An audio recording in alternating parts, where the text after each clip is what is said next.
পদ্মার পারে পদ্মার ইলিশ।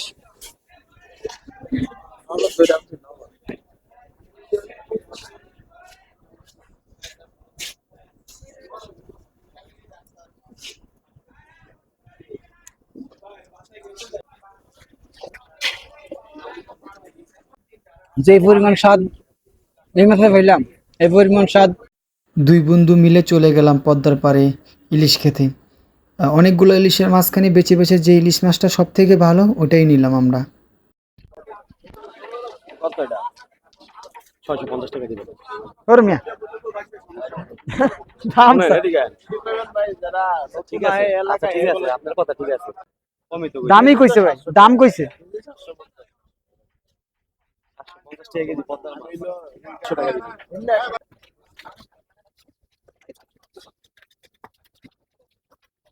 300 টাকা মাছ।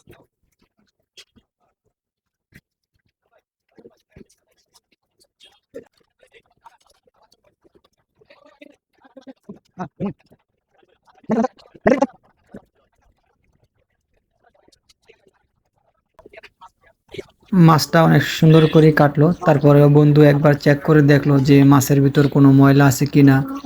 তারপর দেখলো যে না ঠিক আছে, কোনো ময়লা টয়লা নেই, সুন্দর করে বাইচা মাইচিয়ে দিল। বন্ধু বারবার চেক করতেছে যে মাছের ভিতরে কোনো ময়লা আছে কিনা।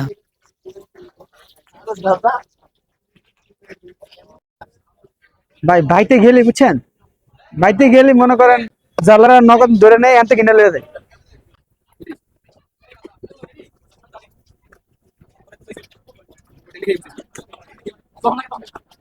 আমাদের মাছ বাজার জন্য কিন্তু স্পেশাল সরিষা বোতল আমরা কিনে নিছি। তারপরে আমাদের মাছের ভিতরে সরিষার পুরো 1 বোতল তেল দিয়ে আমাদের মাছ দিল। ধরা হইতেছে ইলিশ তারপরে মাছ। মাছগুলো ঢেলে দিল। অনেক 3টা বেগুন ভাজাও দিল আমাদেরকে। অনেকক্ষণ যাবত ওয়েট করতে করতে আমাদের পা ব্যথা হয়ে গেছে। তারপরে দেখি আমাদের মাছ ভাজা হয়ে গেছে। তারপরে আমাদের মাছ উঠাইলো, আমাদের সরিষার তেল আমাদেরকে কিছু দিয়ে দিল। এই যে আমাদের মাছ ভাজা চলে আসলো, দেখে পুরা জিহ্বায় পানি চলে আসলো। স্পেশাল ইলিশ ভাজা পদ্মার। বন্ধু হাসান বলতেছিল যে আগের যেই মাছের ঘ্রাণ, যেই স্বাদ ছিল, এখন সেই মাছের ঘ্রাণ নাই। আগে একটা মাছ দিয়ে ভাত খাইলে হাতে ঘ্রাণ থাকতো 2 দিন পর্যন্ত, কিন্তু এখন আর আগের মতো স্বাদ নাই মাছের। তারপরে আমরা যেই মাছটা দিয়ে ভাত খেয়েছি ওইটা অনেক ঘ্রাণ ছিল, মোটামুটি ভালোই। তবে মাছটা অত ছোট ছিল না, মাঝারি সাইজের ছিল। মোটামুটি ভালোই হয়েছে, স্পেশাল হয়েছে আমাদের মাছটা। লেন্সার 30 মানে বর্তমানে কি লেন্সার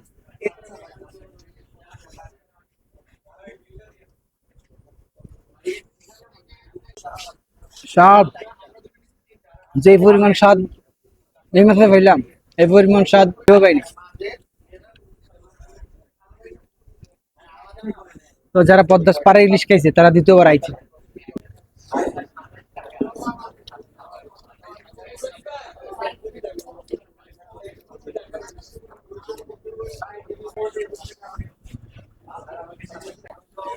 যাই হোক মামা, মাছের গ্রান্ডা কিন্তু সেই মাছের গ্রান্ডা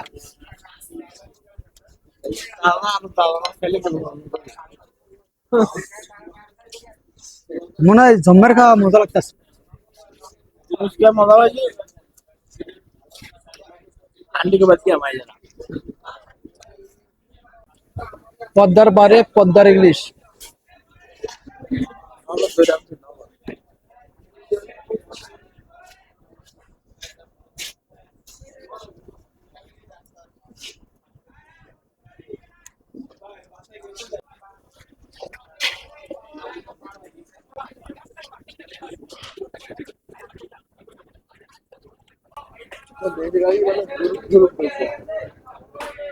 একা কি হয় না কেন, একা বস দিব।